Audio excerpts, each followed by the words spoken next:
Hello, fellow Basementrellos, and today's video, we will be talking about what if the quiet rapture from Iron Lung happened in Warhammer 40k. For those of you who don't know, the quiet rapture, essentially, imagine you live in a space station. One day, every single planet in the galaxy goes dark. Earth, Mars, all the inhabited planets go dark, and all of the stars are gone. And when I say all the inhabited planets went dark, I don't mean all the people are dead.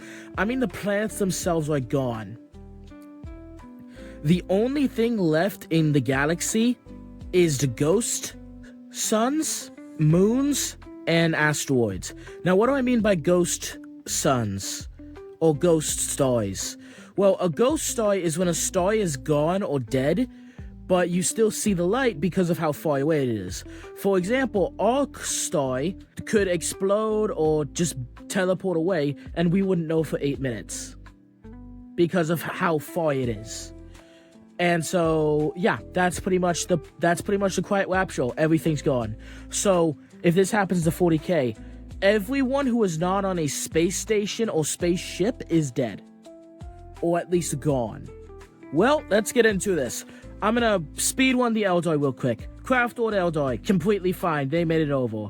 Dark Eldar, there's probably like a couple Dark Eldar who are out on waiting hunts, but they're gonna be picked off by the other factions or they're gonna starve. And the Exodite Eldar, who live on planets, they're dead. Leagues of Votann. A lot of Leagues of Votann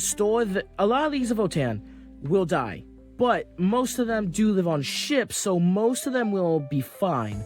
The problem is they will essentially have a big planet. They will have a massive fortification on this planet that has their ancestor core. The ancestor core is essentially the thing that gives them all the technology and allows them to go faster than light travel.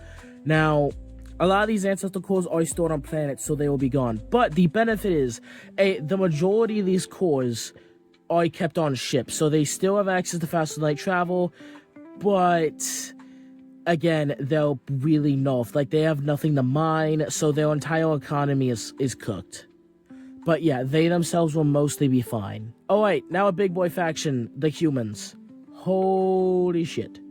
So, right off the bat, the Imperial Navy, all the different rogue traders, are not immediately cooked. First and foremost, warp travel in 40k is very unreliable. Due to this, the cargo holds in these ships can feed their crews for years, even decades. And on top of that, they can also make corpse starts from the dead, which can make their food last longer. But on top of that, they also have algae farms and hydroponic farms on some of these larger ships, which can sustain the crew for even longer. The Tau are in a similar situation, except they do not have fast light travel. That's why their empire is so small, because they can't really travel that fast. So they're going to be in a small little isolated corner of the galaxy, not really being able to do too much. And I feel like most of them will starve to death in the dark, but some of them might be able to get out of there, or at least survive. Some of the Tau ships will be able to survive for a little bit, but their ships aren't that very fast. They don't have as big a cargo holds. They do have hydroponic farms and algae stuff, so they will be able to survive a little bit, but yeah, they're not going to be doing too well. The Necrons, a lot of them are fleet-based, so there'll be a lot of Necrons. On top of that, obviously, Necrons don't need to eat, so they're good. Orcs.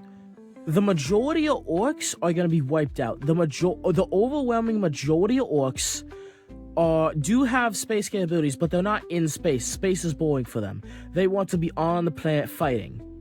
So, are there some orcs in this galaxy? Yes, but not that many. Especially because they can't really reproduce well in space.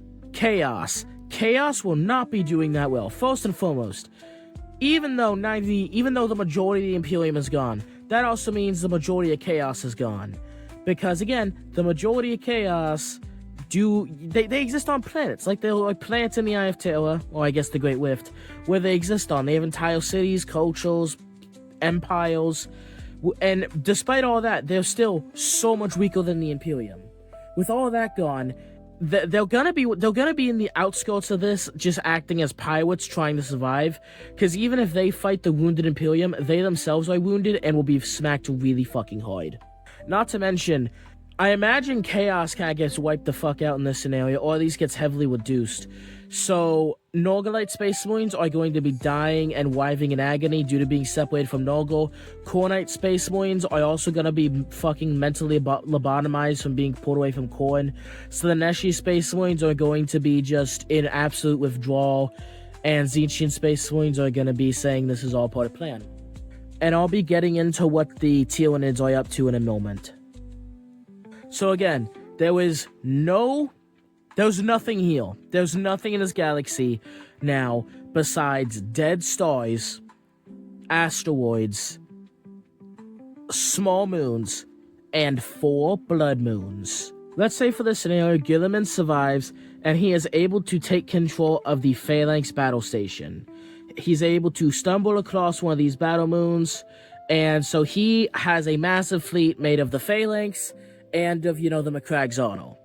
He takes control of one of these blood moons, and to feed his massive fleet, he begins converting a lot of the blood on this ocean into really wet, liquidy corpse deutsch. This massive loyalist fleet is not left alone for long, no, because the Tyranids descend upon them. Thousands, millions, quadrillions of Tyranids attack them. The Tyranids also got caught up in this, and this is an empty galaxy with no food, no nutrition, and no way out. The Tyranids need the biomass of the remaining humans, and they need all of the biomass of this blood moon. Gilliman knows he can't abandon the blood moon, though. It's the lifeline keeping humanity, at least this branch of humanity, alive. On top of that, he knows that if the Tyranids get it, that the Imperium and all life that was caught up in this whole mess will be trapped in a tiny cage with this feral monster. So he needs to stop them here and now to prevent them from gaining this immense strength. He fights and fights and fights, but more and more Tyranids flood in, more and more Gene Steel cults pop up, he's being pushed back, they're about to take the moon, and possibly kill the Avenging Sun. Right as this happens, though, multiple Eldar craft worlds converge on his location, beginning to defend him and help push back against the Tyranids. The Ultramarines, the Imperium, and the Eldar are on a good relations before this whole mess, and the craft world Eldar would have no problem surviving in a world like this. They are also well aware that if the Ultramarines fail and this blood moon gets captured by the Tyranids, that the Tyranids will be able to wipe out all life in this new galaxy. Although there are more than just one blood moon, there was 4, and one of these blood moons is being defended by the Silent King. The Silent King came to a similar conclusion to the Eldar and Gilliman, not wanting the Tyranids to gain all the biomass from said blood moon, so he defended it, wiping out any Tyranids that came close. Lionel Johnson is defending a little blood moon across the galaxy. It's not just him, though. It's him, the Fallen, the Dark Angels, Imperial remnants, and many leagues of Votan. Even some forces of the Tau are with him. Although the 4th blood moon does fall under the forces of chaos. Abaddon the Despoiler is able to take it and is able to, use the blood to keep his fleet alive. Eventually, the Necron blood moon, Gilliman's blood moon, and Lionel Johnson's blood moon all make contact with one another, and they are all investigating these blood moons, finding these horrific monsters and just eldritch holes down there, but all of them decide to team up. This galaxy, they simply cannot afford to fight. So, the Necrons, the Craftworld Eldar, the Imperium, and the Leagues of Votan, and the remaining Tau Empire form the Forces of Order to try to save this galaxy, or to at least try to survive. Any Chaos forces, Dark Eldar forces, Orcs, especially Tyranids, or any Necrons that are following the Stormlord are exterminated. The majority of the Necrons who support the Stormlord quickly swap sides, though, join the Silent King, making him even more powerful, because they don't want to get wiped out by the new Forces of Order. The Silent King, Gilliman, and Lionel Johnson personally lead a crusade to kill Abaddon the Despoiler and make sure they have control over all 4 blood moons. All of these other forces do not go quietly, though. The Stormlord is still an absolute menace. I imagine he won't allow himself to be killed, and he will be a constant threat in the far darkness of space. Not coming out to be destroyed, but constantly being a worry to everybody. But constantly threatening the galaxy from the shadows. Meanwhile, Abaddon the Despoiler, with limited resources, will be forced to fight the Imperium Remnants, and the Necrons, and the Eldoi, and the Tau, and also the Leagues of Otan, and will get obliterated. Now, the new Forces of Order do anything they can to bring some sort of salvation to this cursed galaxy. And one of the things they do is Gilliman talks to the Mechanicus, or what's left of them anyway, and they begin to work to terraform the moons. Okay, one thing to know about the Quiet Rapture. The only thing left in the galaxy is dead stars, so stars that are gone, but again, the light's traveling so far. Now, what's else left? Massive moons, not just the blood moons, but the uninhabited, just regular moons, and asteroids. Now, the Mechanicus could probably, if they'll really push hard enough and given a couple hundred years, could probably begin terraforming moons and making moons in the lush, beautiful, vegetation, agri worlds, bring some life back to the galaxy. Thing is, though, they really can't. And the reason they just can't really do that is because there's no suns. Like, think about this, right? Earth is only able to survive and have plant life and have an ecosystem and produce food because of the sun being right next to us. If our sun didn't exist, all of the stars, octillions of miles away, aren't really going to be doing anything. Even though they're still technically light, it's not going to be, feeding the Earth. It's not going to be giving the solar radiation necessary to sustain life. It's not offering the energy needed. This means that even if the Mechanicus could terraform moons, which I definitely think they could, there'd be no energy to support life. The only way for really anyone to get any food is hydroponic farms, algae farms, and converting the blood oceans into corpse storage. Eventually, there's nothing they can do. There's no way to expand or fix the Imperium. There's nothing. No matter how hard the Mechanicus tries, no matter how hard Gilliman tries, no matter how much he rations, no matter how good he is at logistics, he can't win this battle. The Forces of Order were able to defeat Abaddon, were able to defeat the Orcs, and were able to defeat the Nids. But the only thing they can't defeat is the cold, empty vacuum of space. Over time, over decades, over hundreds of years, Leagues of Otan, humans and Tau, quietly go extinct. Less and less and less of them every generation. Their ships break down with no way to fix them.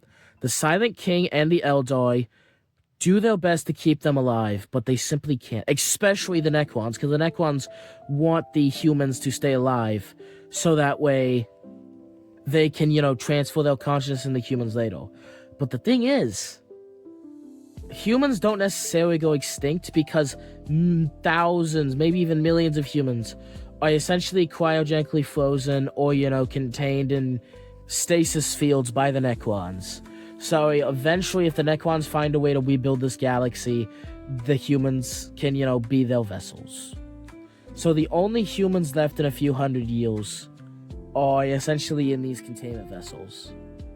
I don't know what Gilliman would do in this scenario, or what Lion would do, because there's no more bad guys to fight, and there's no way to win. And I don't see them, turning on the Silent King, because really, he's not really doing anything. Did he begin capturing humans? Yeah, but that's only after they were dying, like when there's nowhere for them to live.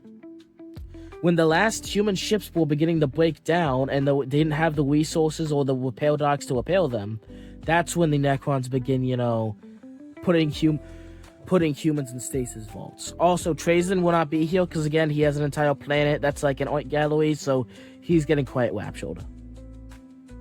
I honestly think this would be the worst thing that the Primarchs can experience for their mental health, because having a battle that you are constantly losing for hundreds of years with no way to win each generation growing smaller and smaller, the light of mankind growing dimmer and dimmer, while the Necrons and Eldar keep on pushing, and the Mechanicus does everything they can to keep humanity going, I think that would mentally break them. I think there's a non-zero chance they allow themselves to be placed in stasis vaults with the rest of humanity. Because there's simply nothing they can do. They are completely and utterly powerless. It doesn't matter if they can sustain... It doesn't matter if they have food for humanity.